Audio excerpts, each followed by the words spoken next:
Imagine for a second, you're born 40,000 years ago, and the moment you get out of your mother's womb, everything around you is trying to kill you.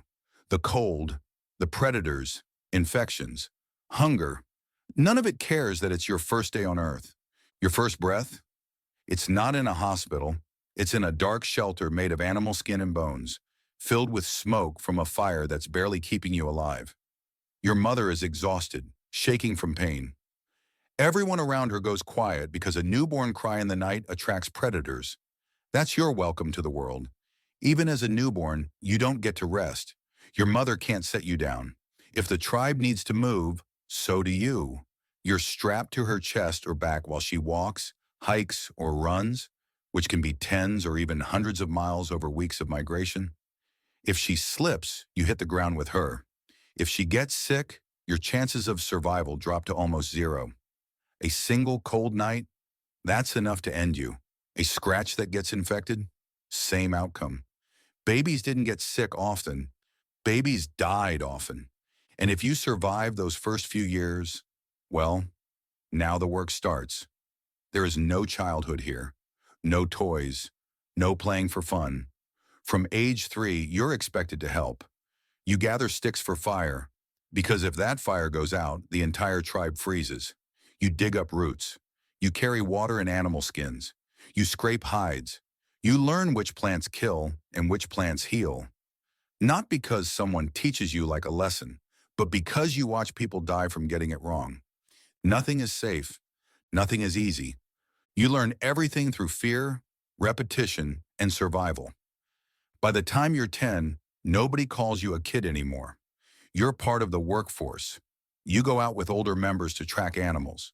You watch how adults follow footprints, how they feel the wind, how they stalk quietly. At night, you take turns guarding the camp. Just picture that.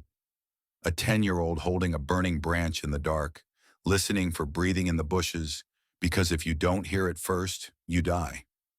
Then you hit your teenage years. And this part is brutal. For boys, this is when the real risk begins. Hunting is deadly. You're going after animals that can crush you by accident. Forget on purpose. A mammoth can stomp you flat. A woolly rhinoceros can gore through a human body like it's grass. Steppe bison were fast, aggressive, and unpredictable. One wrong angle and the whole hunting party could die. And those weren't even the worst threats. Big cats hunted humans constantly. Cave lions, saber-toothed cats, and hyenas followed tribes for miles, waiting for stragglers, children, or the injured. Wolves were everywhere, always watching, always smelling blood. Bears treated humans the same way they treated anything smaller than them, as meat. And at night, your fire was the only reason they didn't walk straight into camp and drag someone into the dark. Humans weren't the kings of the Stone Age. They were prey trying to pretend they were predators. Hunting required strategy. Groups circled herds and pushed animals toward cliffs. Hunters used long spears, atlatls, stone blades, fire and noise to confuse prey. No one ever fought an animal fairly. You ran animals into traps, pits, or narrow passes. You waited until a herd panicked. You struck only when the odds were in your favor, which still wasn't often. Most hunts failed. Most days ended hungry. Many of the babies you saw since day one never even reached adulthood because the world tore them apart before they got there. For girls, it's different, but no less dangerous. They become responsible for food preservation, medicine, shelter, and eventually childbirth, which is one of the highest risk events in the entire Stone Age. One complication, one infection, one wrong position, and she's gone. Women weren't protected out of kindness. They were protected because without them, the tribe collapses. And don't think other humans were friends. When your tribe runs into another group, tension spikes immediately. You don't have neighbors out here. You have threats, territory, water, food. Those things decide who lives and who doesn't. Sometimes the tribes talk. Most of the time, it's see and kill. A single human fight could wipe out half a group. Now add the weather. The climate wasn't stable like today. Winters could freeze rivers solid and kill anyone without enough fat stored. Summers could bring droughts that drained every water source in a valley. Storms ripped apart shelters, lightning set forests on fire, and cold snaps wiped out children overnight. You survived by moving constantly, following herds and seasons. Staying in one place meant death.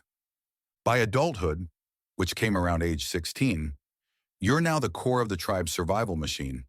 Your days are long, repetitive, and exhausting. You track herds for days. You drag heavy loads across miles. You sharpen tools every morning. You boil bones for fat. You sew clothing with bone needles.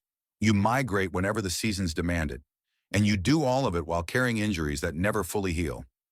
A twisted ankle might be inconvenient today, but in the Stone Age, it's a death sentence if you can't keep up. Now that you are an adult, it's time to find a bride.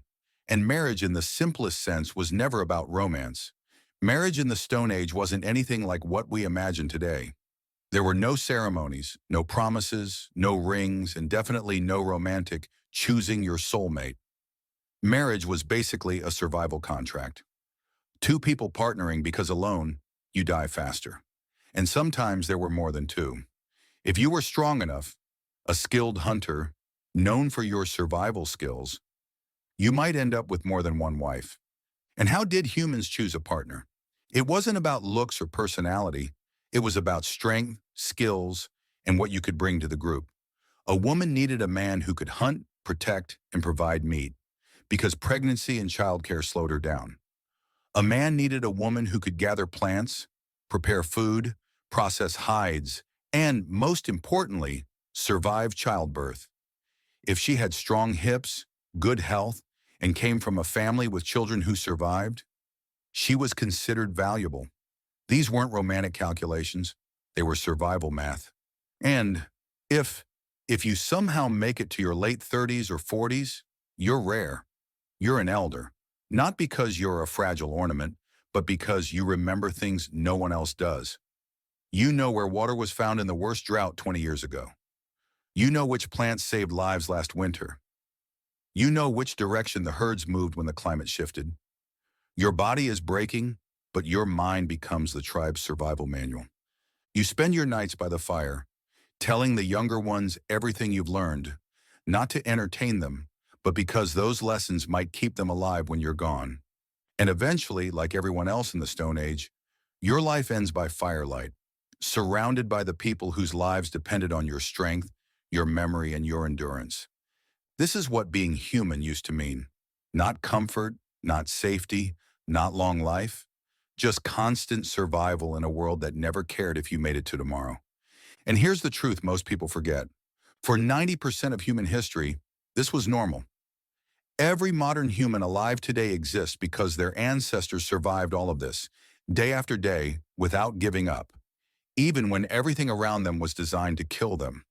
You're here because they endured what most people today wouldn't survive for a week. If you liked the video, please hit like and subscribe to our channel, and comment if you think you would survive the Stone Age without your morning coffee.